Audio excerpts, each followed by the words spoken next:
Tuesday morning, just went to set off for work and something just did not feel right as I pulled away, and we've got a big flat tyre. Do you know something? I am never ever having anything to do with Continental tyres ever again. The last 2 or 3 vans that I've had, they've all been on Michelin tyres, and there's only been 2 or 3 occasions where I've picked up a puncture. In the last 3 or 4 months, I've had 4 punctures now in these Continental tyres, so I do not rate them at all. The sooner the wear on them now, they're getting fairly down already. It's only done 14,000 miles, but yeah, not impressed. Not impressed with the Contis. I've got a budget tyre here for my spare tyre, so that'll just have to do. But yep, to do this now. Oh well, it's 9:05 now, so it's a good job I wasn't in a rush to be going anywhere today, because well, you just set the day off on the wrong foot there, don't you, when you start like that? Honestly, yeah, in the last, how long have I had this van now? April, May, June, July, August. 4.5 months maybe I've had this van. I've had more punctures with this van than I had in the 4.5 years that I had the other van. Probably even, I had 1 blowout at my old spot that I worked at. That was 1 blowout. And then maybe 2 or 3 punctures with the other van. Continental tyres, bit soft for the forestry roads, and I don't, I'm not a blooming rally driver when I go into the woods, like. I'm not. I'm paid by the hour. It doesn't make sense for me to go sideways round corners. Anyway, right. Yeah, welcome back to the channel. Hope you're all well, and if you haven't already, hit the subscribe button. Today, I'm just going to make it up as I go along. Honest truth. That aircon job we're booked in for tomorrow. Yes, the aircon jobs. So yeah, the compressor job, it kind of disintegrated and metal went through our system and that. I've got all lines to flush out. I've got the expansion valve to replace. I've got the receiver dryer to change. There's a little filter in the air conditioning to change. So I've got all that to do tomorrow. So yeah, I've got a lot of paperwork to catch up on. What you didn't see yesterday, I fitted a new TMS box to that first 160 that I serviced.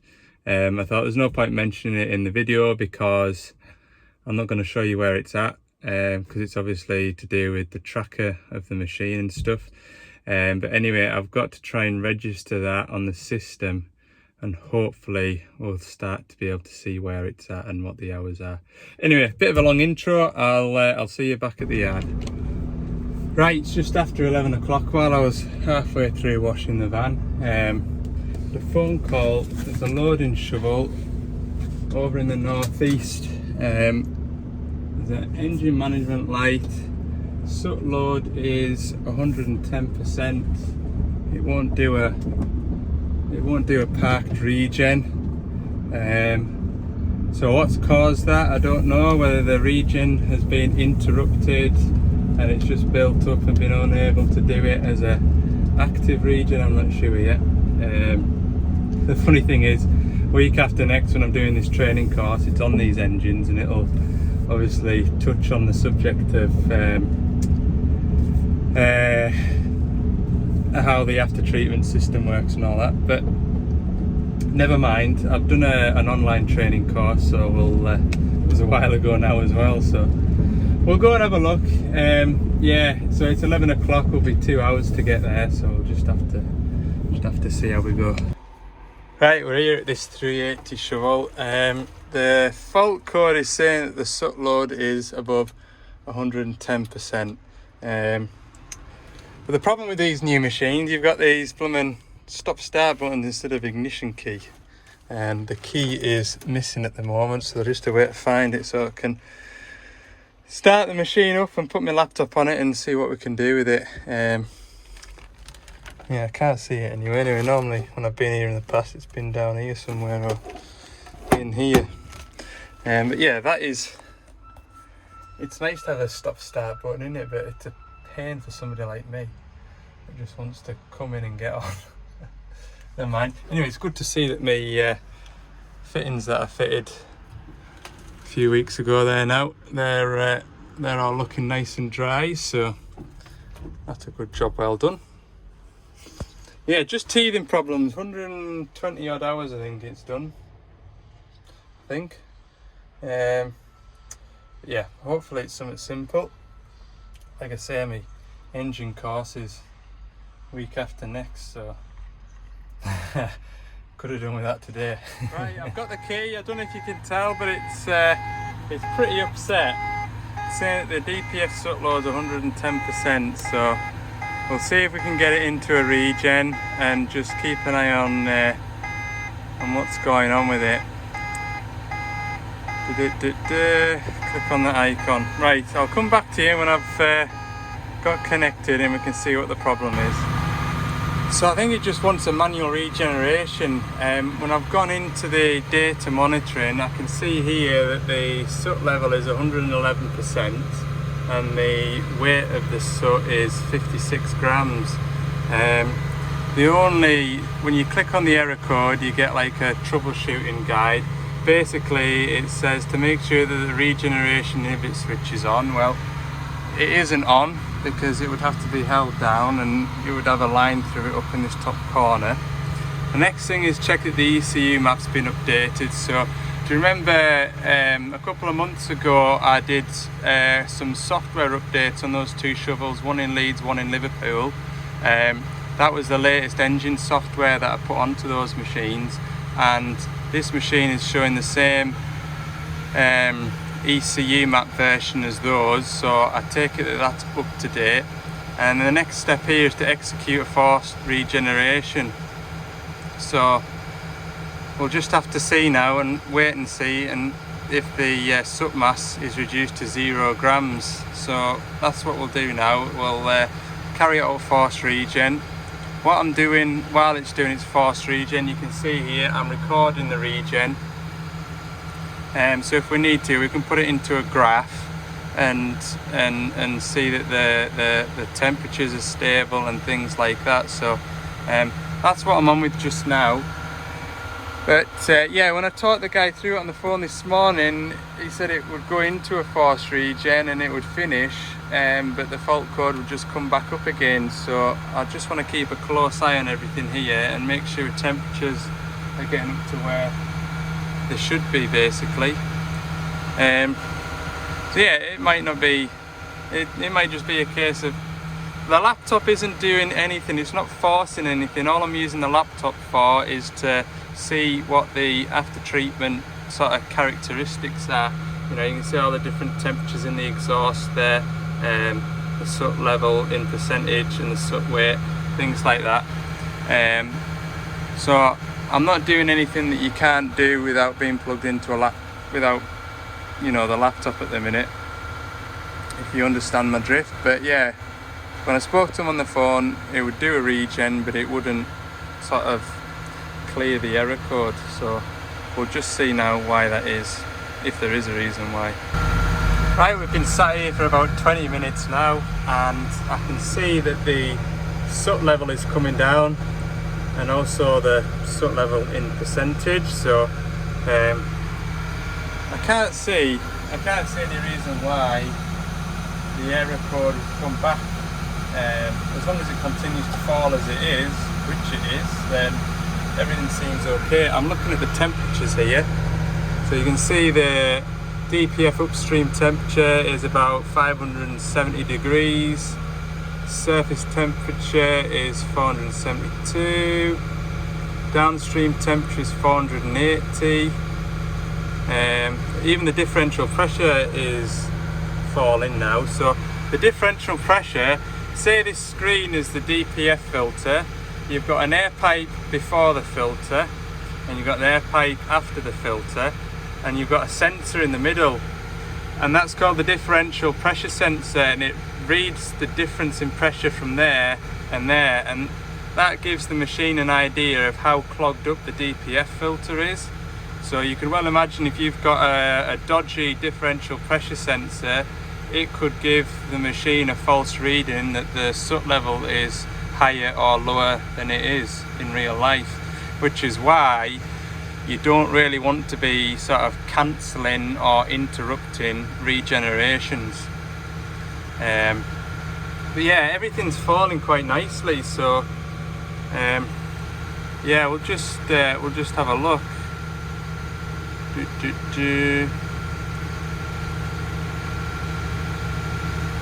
Yeah,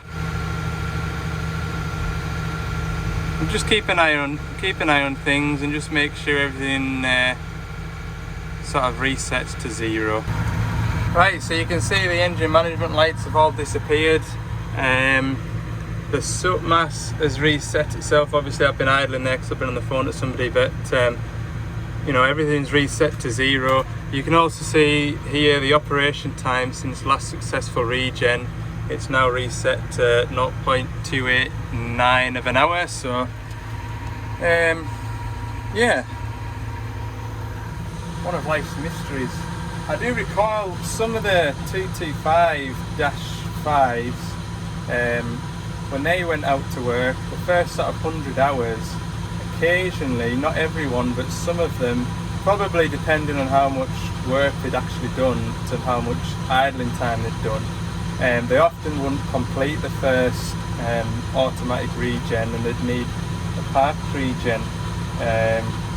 So whether it's something like that, I'll be able to go into the other diagnostic tool in a minute or two and just see what the actual work time to idle time percentage is.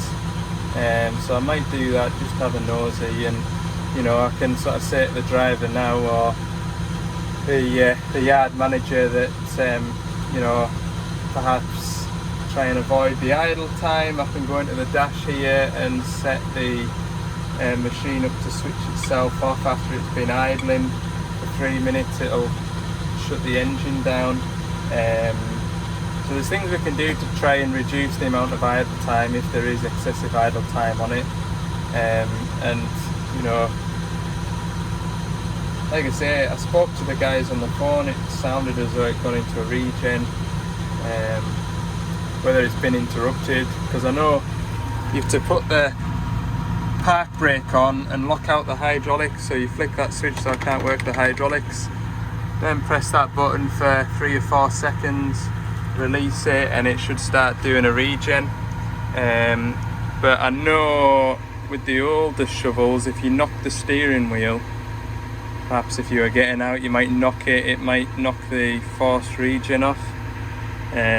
I'm not sure, but certainly looking through the laptop here, everything seems to be as it should be. So we'll pack up and we'll go and speak to some people. So just double checking there before I kind of packed up. This is the ECU map version here, and yeah, I did make a mistake initially when I had a quick glance at it. I thought it was 808. That was the latest version, but when I look in my files, it's actually 809.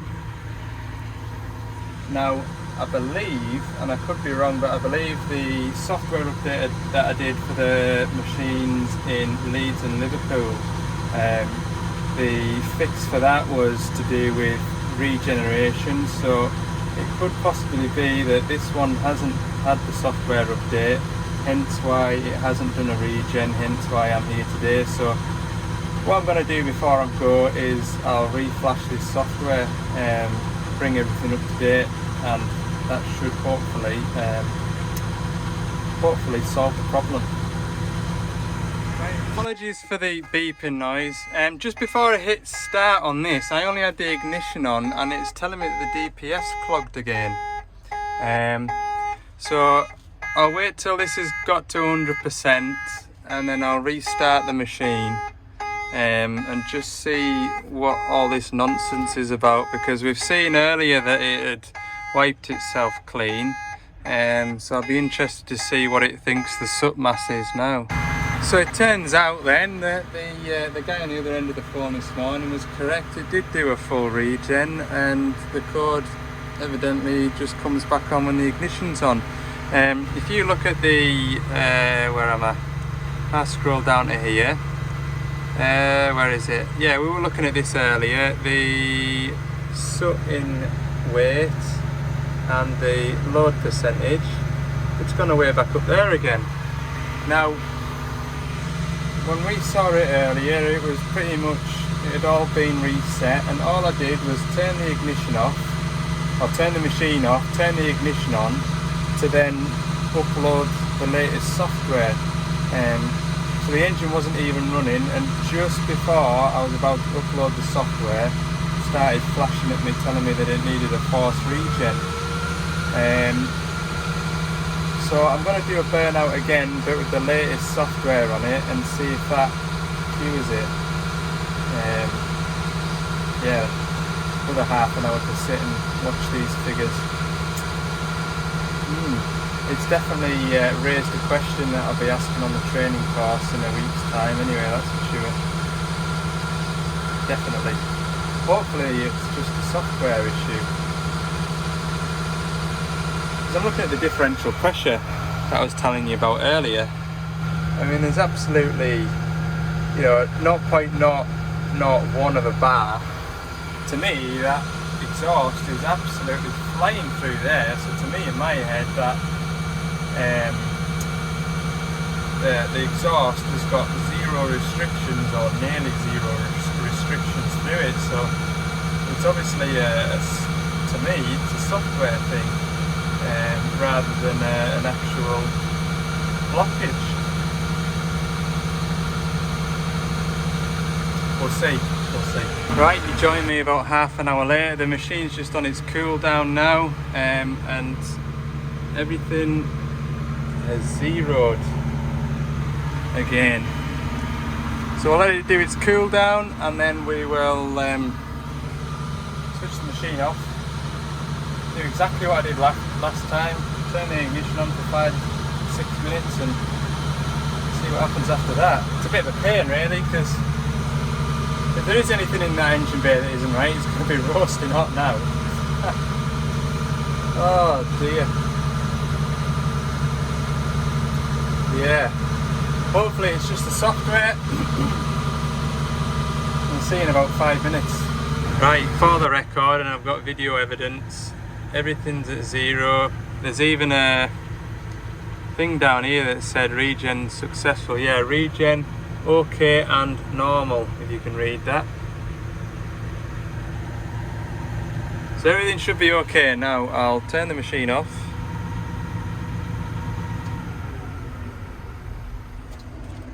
Now my laptop will lose connection, but I'll restart everything like I did before and see what happens. Well, I have been sat here 10 minutes now. I've just been looking through the troubleshooting guide, making sure I haven't missed anything or sort of skipped a step. So as I said before, check the ECU map, which at a glance, and it was just a quick glance, yeah, it's okay. So I did a force regen, fault came back on, noticed the map wasn't right, updated the map, did a force regen, and we're all clear at the moment. So we'll just start the machine back up again. I'll reconnect the engine tool and just double check that everything is as it should be. Right, we're 5 to 4 now. I've had the machine running, I've had the machine moving, I've had the ignition on for 15-20 minutes like I did before I uploaded the engine software. Everything seems to be okay. I've been having a look at the soot count and the soot load, and everything's still sort of down towards zero, considering I've had the engine running and things like that. So I'm happy for the machine to go back to work. I think what we'll put that down to is the engine ECU software being out of date. Evidently there's a reason why there was a recall on the engine software, and it could be because of that problem there. So it certainly pays to keep things up to date. It's a bit like your iPhone, it's always kind of updating and things like that, isn't it? So anyway, that's not been a bad job. I haven't even opened the toolbox. The way the world is now, isn't it, sometimes? Right, I'm going to head back through to Carlisle. We'll be 2.5 hours, so I'll be after 6 o'clock when we get home. Right, there we go then. Yeah, back through to Carlisle. It does make you wonder. I was just thinking there, I bet you in about 5 years time I'll be able to do that kind of work from the workshop office. I'll just be able to connect to the machine remotely and update the software remotely, and it would save a 5-hour journey, wouldn't it, in total, by the time I've driven here and back. Anyway, that's progress for you. Right, home time. I'll see you in the morning. Hiya, it's Wednesday morning and I am away up in the Scottish borders. I've got this air conditioning job to return to. Hopefully we'll get this job done. I haven't been looking forward to it, and I was thinking there on the way up, you only get 2 or 3 of these sorts of jobs where you just not 100% sure at the end of the day whether you're going to come away in a good mood or a bad mood. And it only happens 2 or 3 times a year, and this is definitely one of them. If you've been watching my videos, the other one was that pesky 14 tonner that kept on throwing a can fault. So this is the second job this year that has been troublesome, but yeah, I'm just pulling up to it now, and hopefully we'll come to a conclusion today, and I can hopefully come away happy, go away on holiday and not have to worry about it. Right, we'll get set up, and God, oh, that was definitely where the furrow bottom is, where the plough was been pulled through last year. Right, I'll have a crack with the driver and I'll see you in a minute or 2. So here we are then. I've got the machine set up into position. So reading through the comments, first thing I've done is take the pipes back off the back of the compressor, and I've had a look down the pipe there on both sides, and there's no sign of any aluminium swath or filings.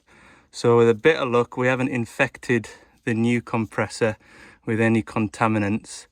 So I'll leave those pipes off. As you can see, I've got my compressor. I've got this cylinder here, which I've got some air conditioning flush. So I've got some of that tackle. So I'll put the aircon flush through all the aircon pipes. I've got my box of bits here for the, what do they call that now, the receiver dryer.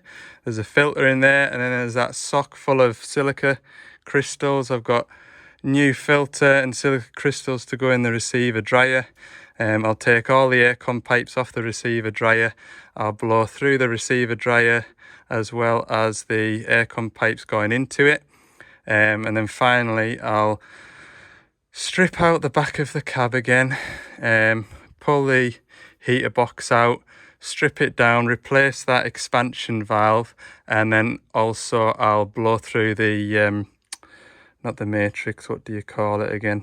Is it the evaporator? Anyway, whatever that thing in there is called. So yeah, we'll flush all the lines out, and on paper I've got everything organised that I need to do the job. I just need to do the job, which may be a bit tedious, but yeah, it is what it is. Get it all done.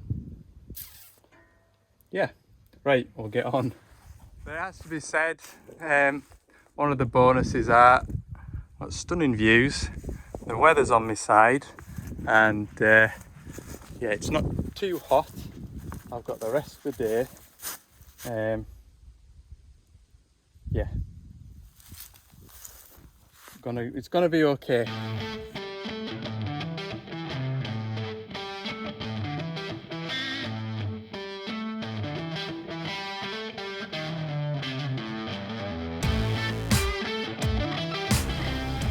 Oh, that was exciting. I'm just done with flushing that out.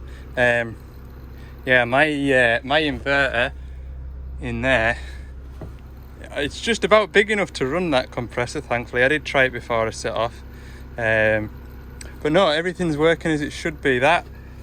What I've done is I sort of filled that about half full. Hold on, phone's ringing. So I've replaced that sock doodad in there. I've got my new filter here, which just goes in there. I've flushed this out. So I just, with the old one, where's the old one? The old one, where's the filter gone? It doesn't matter now. I just took the filter off, pulled that socky thing out, and then I put that cap back in, so basically there's no restrictions in there. And then I filled this canister up sort of a third full with this air conditioning flush, and then put it on the compressor with this rubber tip here. I shoved it on one of these, shoved it on there, and pulled the trigger, and with an almighty gush of stuff flowing out of it, and then I've just ran it for 5 minutes or so, just with the air going through it, just to blow any of that stuff that's left in there out. So yeah, I'm going to put this back into here, and then I'll refit it back onto the machine. I'll leave the pipes off. I'll take the pipes off underneath the cab, and I'll flush that way on both of them, so we'll get some stuff out of it somewhere. Yeah, and then I'll strip the back of the cab out after that. But yeah, no, I was saying to the fella on the digger when I was on my way up here. So as I've mentioned before, I listened to podcasts, and when I left Carlisle, I was later getting away than I would like to have been, but about 9:30, and it was 11:30 when I got here. I set off a podcast on the way up. The podcast was an hour long, and my phone's been ringing that much. I didn't even get the whole podcast listened to. Serious, man. Serious. Anyway, yeah, they're loading a 10,000 hour shovel service to do when I get back from my holidays. There's also, what else was there? Oh, there was a breakdown that phoned in. I think we've got him away over the phone. Yeah, I've enough work on for the rest of the week. If I can get those jobs done, then I'll be kind of caught up. But yeah, booking stuff in for when you get back from holiday, you don't know what you're going to come back to.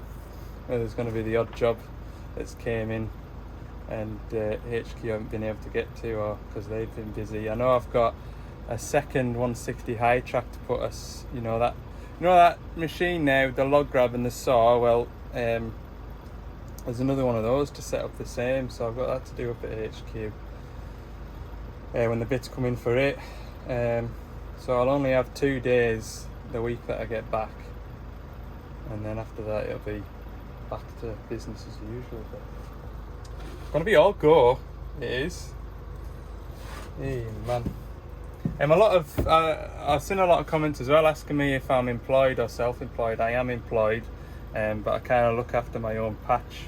You go back to there was an episode, wasn't there, when I told you about the crack with that. I can't remember which one it is, but the episode, the title for it is a bit about me or something like that. So if you have any questions that way, go back and have a look at that.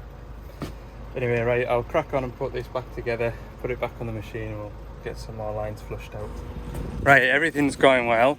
So I've flushed this line out, which goes through under the cab.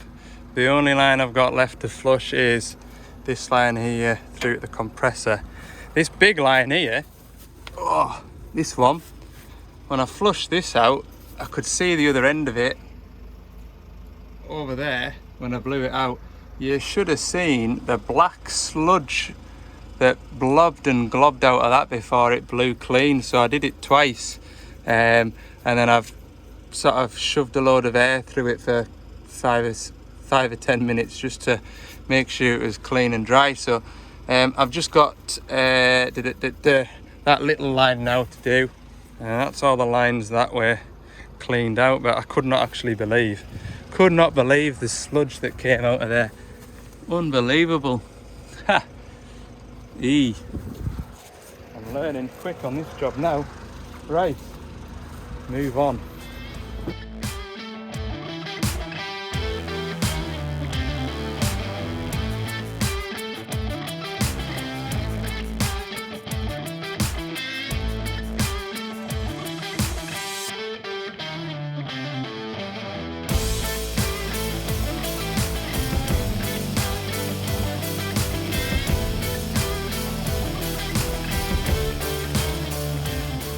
So here's the heater box out the back of the cab. So yeah, what I need to do is basically lift that lid off, get into here and replace that expansion valve. But to do that, I need to take this lid off, take all the actuators off, take all the mechanisms off that divert the airflow, etc.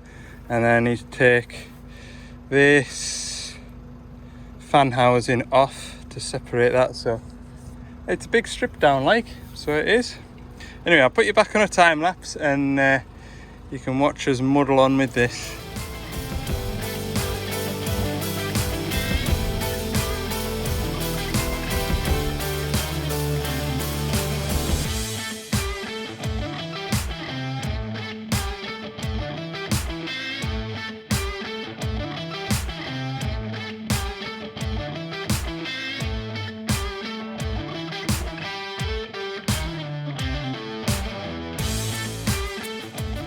There we go then.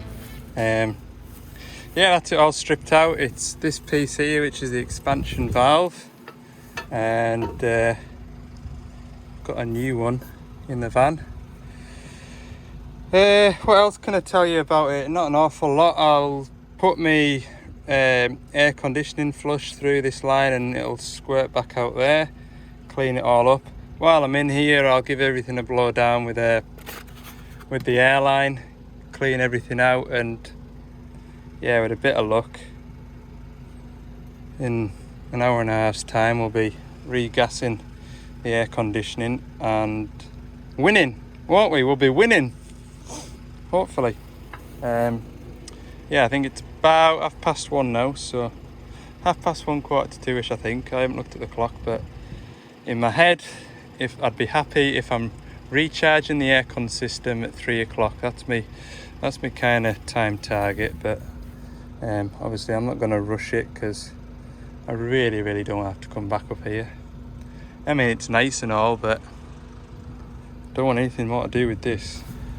Well, that's the old one, there's the new one. I just had to try again. So if I blow through there, I can feel air coming out of there and vice versa. And with the new one, it's exactly the same. But I mean, right enough, the amount of people that have told us to replace the expansion valve, so yeah, I'll change it. And I mean, it's not savage money. You're out and you know you've come this far now, you might as well do it. But it just yeah, there you go. I know I definitely couldn't blow through it last time I was here, and like I say, I took the cap out of there and there's a little spring and a little tiny little poppet valve type of idea, and it was all sludgy and I stripped it and cleaned it. But anyway, I'll do the right thing. I'll also flush this out because you can just make out on the neck of there that sort of grey sludge. So perhaps this is a bit chocker. We'll hopefully rescue that because I haven't got one of them with us, like.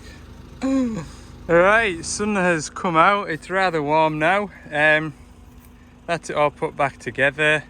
I've flushed everything out.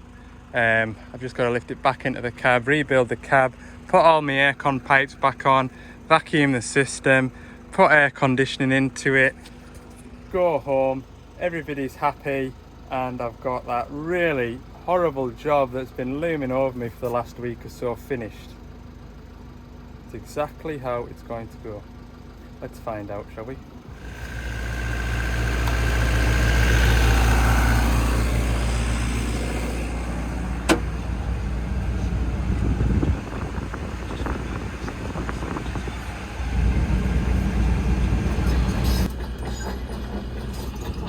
Hooray! That's that digger sorted. I knew I could do it. Oh, I tell you what, I'm pleased. I'm pleased when I jumped in that cab and I saw that temperature gauge. I know in the video there you'll see about 8 or 9 degrees, but I did get it down to 4 or 5 degrees before I opened the cab door. Yeah, marvellous. So thanks everybody that commented. I did read all your comments and I put a lot of those comments into practice and evidently got it sorted, got it sussed. So it is 10 to 5. I will be enjoying my journey home in the sunshine. I'll have my aircon on as well because it's 22 degrees outside. Happy days, right? We've just 2 more days to go. 2 more days till the weekend and I go on holiday and everything's forgotten about. Right. Thanks very much for watching and don't forget, if you haven't already, hit the subscribe button for more bits and pieces throughout the week.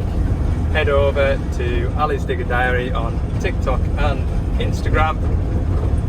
Have a good evening and see you in the morning.